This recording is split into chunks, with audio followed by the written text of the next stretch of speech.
আসসালামু আলাইকুম। চলুন আজকে আমরা দ্বিতীয় পার্টে স্টোইসিজমের পরের পর্বগুলো শুনি। প্রাকৃতিক নিয়ম এবং কসমস। স্টোইকরা কসমসকে একটি সুবিন্যস্ত যৌক্তিক এবং প্রাকৃতিক সত্তা হিসেবে দেখতেন। তাদের মতে কসমসের প্রতিটি উপাদান একটি নির্দিষ্ট উপদেশে সৃষ্টি হয়েছে এবং সব কিছু একটি বৃত্তের উদ্দেশ্যে অংশ।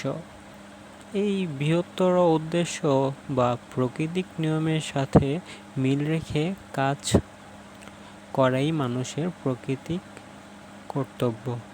স্টোইসিজমে প্রাকৃতিক নিয়মের ধারণা এভাবে ব্যাখ্যা করা হয়েছে যে প্রতিটি ব্যক্তি একটি নির্দিষ্ট স্থান এবং ভূমিকা রয়েছে এবং সেই অনুযায়ী কাজ করাই তার নৈতিক কর্তব্য। স্টোইকরা বিশ্বাস করতেন যে প্রাকৃতিক নিয়মগুলো পালন করলে মানুষ শান্তি এবং সুখ অর্জন করতে পারে। যৌক্তিক হলো যুক্তি হলো স্টোইসিজমের একটি গুরুত্বপূর্ণ উপাদান। স্টোইকরা মনে করতেন যে মানুষের যুক্তি ক্ষমতা তাকে অন্য সকল প্রাণীর চেয়ে বিশেষ করে তোলে। তাদের মতে যুক্তি ব্যবহার করে মানুষ তার জীবনের উদ্দেশ্য নির্ধারণ করতে পারে এবং প্রকৃতি নিয়মগুলোর সাথে মিল রেখে জীবনযাপন করতে পারে। যুক্তির সাহায্যে মানুষ জীবনের বিভিন্ন পরিস্থিতির মধ্যে ভারসাম্য বজায় রাখতে এবং সঠিক সিদ্ধান্ত গ্রহণ করতে সক্ষম হয়।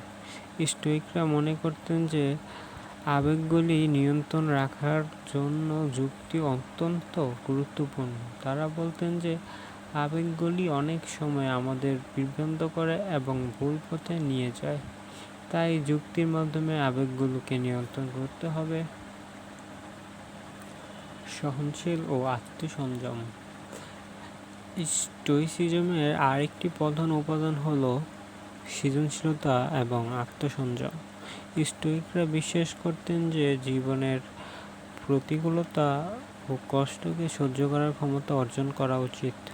তারা বলতেন যে জীবন কখনোই সহজ নয় এবং সবসময় কষ্ট এবং প্রতিকূলতা থাকবে, কিন্তু একজন স্টোইক দার্শনিক এসব কষ্টকে সহজে গ্রহণ করতে পারে এবং সেগুলো তার মনের শান্তিকে প্রভাবিত করতে দেয় না। সহনশীলতা গুরুত্বপূর্ণ। সহনশীলতা হলো স্টোইক নীতির একটি গুরুত্বপূর্ণ দিক।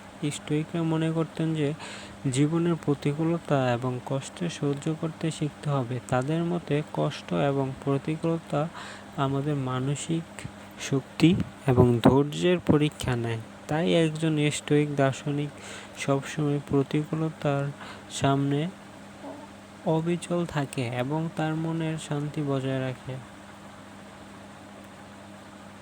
আত্মসংযম। আত্মসংযম হলো স্টোইসিজমের আরেকটি প্রধান উপাদান। স্টোইকরা বলতেন যে আমাদের ইচ্ছা এবং আকাঙ্ক্ষাগুলিকে নিয়ন্ত্রণে রাখতে হবে। তাদের মতে অতিরিক্ত ইচ্ছা এবং আকাঙ্ক্ষা আমাদের জীবনে অশান্তি এবং অসন্তুষ্টির জন্ম দেয়। তাই একজন স্টোইক দার্শনিক সবসময় তার ইচ্ছা এবং আকাঙ্ক্ষাগুলোকে নিয়ন্ত্রণে রাখে এবং সেগুলি তাকে তার জীবনের লক্ষ্য থেকে বিচ্যুতি হতে দেয় না। সর্বজনীনতা।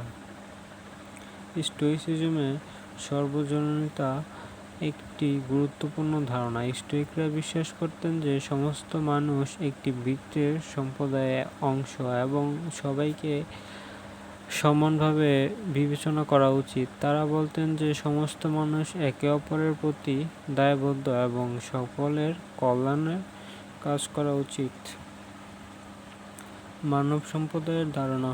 স্টোইকরা বিশ্বাস করতেন যে সমস্ত মানুষ একটি বৃত্তের সম্প্রদায়ের অংশ। তাদের মতে প্রত্যেক ব্যক্তির একটি নির্দিষ্ট ভূমিকা রয়েছে এবং সেই অনুযায়ী কাজ করাই তার নৈতিক কর্তব্য। স্টোইকরা বলতেন যে সকল মানুষ সমান এবং সবাইকে সমানভাবে বিবেচনা করা উচিত। তো আজকের পর্বে এতটুকুই। আগামী পর্বে আমরা স্টোইসিজমের আরও কিছু ধারণা আলোচনা করব। So thanks for watching. Come back another video.